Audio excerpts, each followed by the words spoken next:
Hi అండి. నమస్తే. భవజ్ఞాస్ కిచెన్‌కి స్వాగతం. ఈరోజు మన కిచెన్‌లో పాకంతో పని లేకుండా అస్సలు వంట రాని వాళ్ళు కూడా ఎంతో ఈజీగా చేసుకోగలిగే లడ్డూలు చూపించబోతున్నానండి. ఈ లడ్డూలు చేసుకోవడం చాలా తేలిక. దీనికోసం ఒక కప్పుతో శనగపిండి తీసుకోవాలి. నేను ఒక బాక్స్‌తో తీసుకుంటున్నానండి. ఏ కప్పుతో అయితే శనగపిండి తీసుకున్నామో అదే కప్పుతో బొంబాయి రవ్వ తీసుకోవాలి. కొంతమంది సూజీ రవ్వ అంటారు. కొంతమంది ఉప్మా రవ్వ అంటారు కదా! ఆ రవ్వ తీసుకుని అందులో కొద్దిగా నెయ్యి వేసుకోవాలి. నెయ్యికి కొలతేమీ లేదండి. సుమారుగా ఒక 50 గ్రాములు అలా పడుతుంది. ఇందులోనే కొద్దిగా ఉప్పు వేసుకోవాలి. స్వీట్ కదా, ఎక్కువ ఉప్పు వేయకూడదండి. ఒక చిటికెడు వేస్తే సరిపోతుంది. ఇప్పుడు ఇవన్నీ కలిసేలాగా కలుపుకుని నెయ్యి సరిపోకపోతే చూసుకుని మరి కాస్త వేసుకోవచ్చు. మనం పిండి పట్టుకుని చూస్తే ముద్దకొచ్చేలా ఉంటే మనం వేసిన నెయ్యి సరిపోయినట్టేనండి. ఇప్పుడు నెయ్యి సరిపోయింది. ఇందులోనే కొద్దిగా నీళ్లు పోసుకుని కొంచెం కొంచెం పోసుకోవాలండి, ఒకేసారి కాకుండా. చపాతీ పిండిలాగా కలిపి పక్కన పెట్టుకోవాలి. మరీ పల్చగా చేతికి అంటుకునేలా కాకుండా, అలానే మరీ గట్టిగా కాకుండా కలుపుకుని మూత పెట్టి ఒక 20 నిమిషాలు అలా పక్కన పెట్టుకుంటే రవ్వ చక్కగా నానుతుంది. ఆ రవ్వ నానేలోపు జీడిపప్పు, బాదం పప్పు, పిస్తా పప్పు, మనకు నచ్చిన డ్రై ఫ్రూట్స్ ఇవనే కాదు ఏవైనా వేసుకోవచ్చు. అవి కట్ చేసి పక్కన పెట్టుకున్నాను. అవి కట్ చేసుకునేలోపు ఈ రవ్వ కూడా చక్కగా నానిపోయింది. ఇప్పుడు దీనిలోంచి కొద్దిగా పిండి తీసుకుని అరచేతి మీద పెట్టి కొద్దిగా గారెల్లాగా ఒత్తుకున్నాను. ఇవి మన ఇష్టం అండి. నేను ఇలా ఈజీగా అయిపోతాయని గారెల్లాగా ఒత్తుకున్నాను. బాగా వేగడం కోసం మధ్యలో చిన్న రంధ్రం కూడా పెట్టుకున్నాను. కావాలంటే మనం కారపూస, చెక్కిడాలు వండుకుంటాం కదా, అలాంటి గిద్దల్లో వేసైనా వేయించుకోవచ్చు. ఇలా మొత్తం పిండంతటిని ఇలా చేసి పక్కన పెట్టుకోవాలి. నేనేమో గారెల్లాగా చేస్తే మా అబ్బాయి ఏమో ఫోర్క్‌తో బెజ్జాలు పెట్టాడు వాటికి.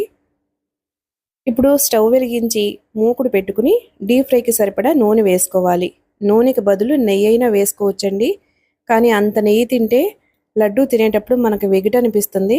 అందుకని చెప్పి నేను నూనె వేసుకున్నాను. తర్వాత లడ్డు చుట్టేటప్పుడు ఎలాగో నెయ్యి వేస్తాం కాబట్టి ఇప్పుడు ఇవి మాడిపోకుండా రెండు వైపులా తిప్పుకుంటూ ఎర్రగా వేయించుకోవాలి, కరకరలాడేలాగా.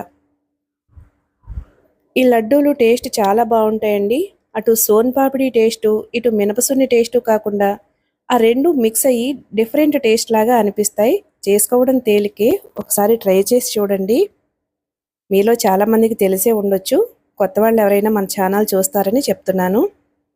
ఇప్పుడు ఇవన్నీ కాల్చుకుని అసలు ఇవి వేగినయో లేవో ఒక చిన్న ముక్క తుంచి నోట్లో వేసుకుంటే మనకి టేస్ట్ తెలిసిపోతుందండి వేగాయని. ఇప్పుడు ఇవి కొద్దిగా చల్లారిన తర్వాత చిన్న చిన్న ముక్కలుగా చేసుకుని మిక్సీలో రవ్వలాగా పట్టుకోవాలి. ఈ మిక్సీ గిన్నె తెల్లగా ఉందేమిటి అనుకోకండి. నేను ఇందులో పంచదార పొడి చేసుకున్నాను.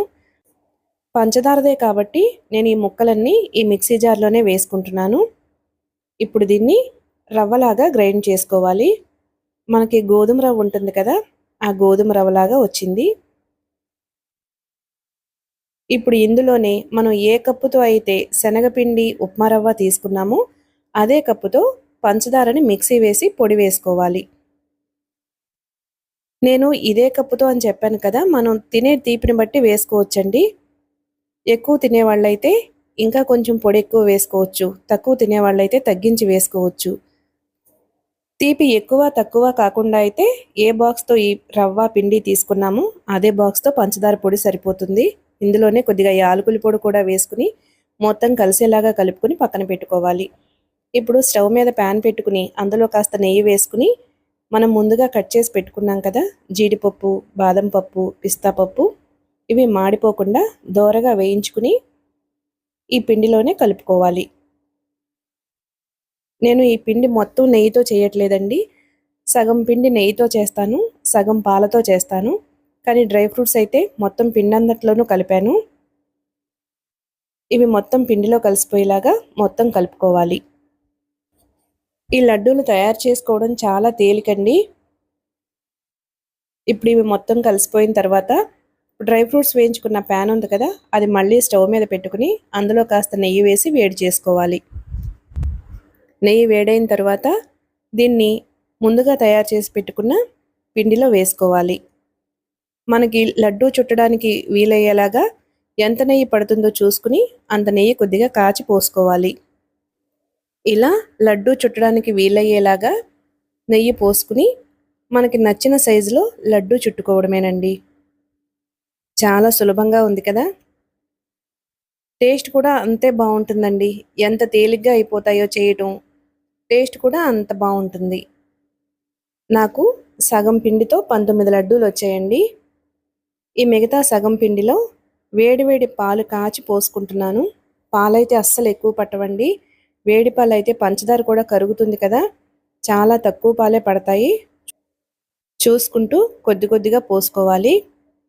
నెయ్యైనా ఇంకా ఎక్కువ పడుతుంది గానీ, పాలైతే చాలా తక్కువ పడతాయండి. వేడి పాలైతే ఇంకా తక్కువ పడతాయి. నేను వేడి పాలతోనే చేస్తున్నాను. ఇవి కూడా మనకు నచ్చిన సైజులో లడ్డూ చేసుకోవాలి.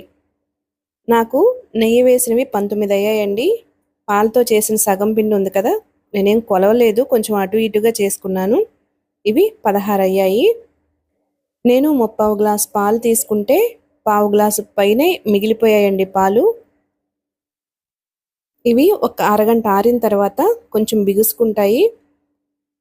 నెయ్యితో చేసినవైతే ఎక్కువ రోజులు నిలవుంటాయండి. పాలతో చేసినవైతే 4, 5 రోజులు బయటుంటాయి. అంతకన్నా అయితే ఫ్రిడ్జ్‌లో పెట్టుకుంటే వారం, 10 రోజుల వరకు ఉంటాయి. మన ఛానల్ మీకు నచ్చితే లైక్ చేసి, సబ్స్క్రైబ్ చేసుకుని మీ సపోర్ట్ అందించండి. Thank you.